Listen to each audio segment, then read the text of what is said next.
Semi-final days upon us here at the Australian Open. Peter Marcato alongside me to preview what is going to be a big Thursday. 60 seconds on the clock, Pete, and it's going to start with Kim Clijsters, the popular favourite here in Australia, up against Vika Azarenka. Yeah, an interesting match, this one. I've been liking the way Azarenka's been going about it during this tournament. She looks better this year than what she did 12 months ago.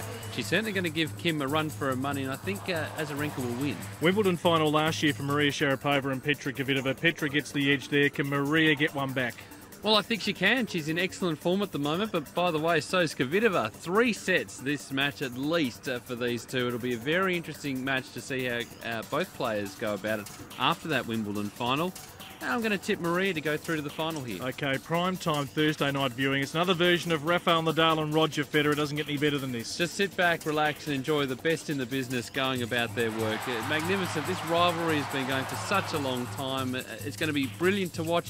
5-setter, I think Roger's going to get the job done. Okay, semi-final day. Do not miss it, of course, here at the Australian Open. 3 fantastic matches, and it's all coming up, of course, on AOTV.